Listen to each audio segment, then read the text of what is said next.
So how can you and school together best help your child to be ready for a successful start in September, particularly taking into account this period of difficulty and this period of disruption in your child's education? We can't hide from that, we won't do. We will acknowledge it fully so that we are able to move forward confidently with our plans for your child's curriculum and their learning. How do we get their brains warmed up then? How do we ensure that they are ready for a step up in expectations in terms of their learning?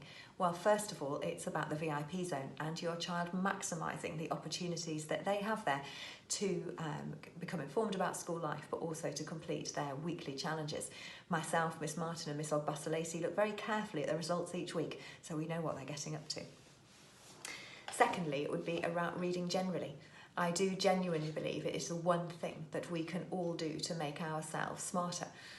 Reading provides such stimulation academically for the brain in terms of vocabulary, ideas, exploring the world, different perspectives and points of view, but also emotionally and from the point of well-being. It gives us a chance to have a creative outlet. It gives us time and space to be slow and to stop, pause for thought. It whips up our creative juices. That's so important as we begin to mature. And sometimes this can be the age when children begin to put down their books, and we work very hard at school to ensure that the opposite in fact happens at the Archer Academy. And I can't wait to talk to you about our building bookcase programme that we have at school. It's very exciting. Our students really enjoy it. But the more books that your young person can pick up over these summer months, the better.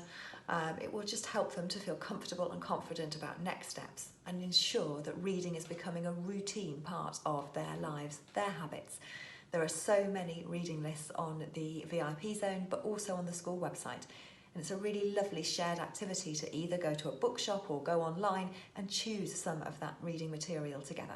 I do hope that you and they will enjoy being a bit bookwormy over the summer months. Then, of course, it's about the Phantom Toll Booth, that wonderful project that we have benefited from now in its third year, where real collaborative work has taken place between the Archer and local primary schools to ensure a really strong curriculum finish to Year 6 and a really strong lever into the Year 7 curriculum. Now, that book was chosen quite particularly.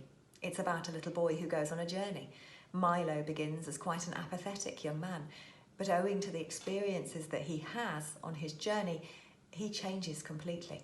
There are so many strong pastoral messages through that book that it can really help your child as they are preparing themselves emotionally and mentally for the opportunities and challenges ahead. So please do encourage them to fully engross themselves in that book. It will also mean that they begin their English and thematic learning lessons in Year 7 confidently, because we begin by using that book as our stimulus. And the fact that they know it really well will make them feel really comfortable about their place in that class. It's also about taking some time to think about what will be different and to become confident about the ways in which things will be different. Homework is a big change when a child starts at the Archer. They may well have had some homework where they were in Year 6, but probably not very much. We see homework as being a very important part of our school curriculum, a key way in which we enable our young people to grow and develop as independent learners. We ensure that homework is a core part of the curriculum from Year 7 onwards, so that by the time our children are maturing through school towards GCSEs and A-levels, that is a confident and comfortable routine that they have to ensure that they are able, yes, to do what's expected of them, but also in time to be able to go beyond that. Now, we set homework in a staggered way in September, so your child won't have a lot initially, but from about the end of September, they will have their full homework timetable. That is approximately 7 hours a week. That's a big change to what they're used to now, I'm aware, and that will have an impact on family dynamics. There is a need to make a bit of a plan at home. The importance of having computer access and a safe and quiet place for a child to work is also important. But what I would urge you to think about is, how do we organise time? We never ever set homework due on one day, due for the next. We deliberately set homework spread out over roughly a week, because I want my young people to learn about time management. That doesn't happen if you just set random pieces of homework at random times. So they should have a proper timetable in place so that they can work out when they're going to do it, with the hope of avoiding that Sunday afternoon or Sunday evening panic, which some of you may have experienced when you were at school. But what I will say is that at some point in that first half term at school, every family will have a moment where homework just seems to have become a bit of an issue. For some of you, that will be because your child is spending far too long on it. They're becoming far too consumed in it. They're doing more than they need to do. For others, it will be that it feels like you're already nagging them and that they're not doing what you want them to do or what we want them to do.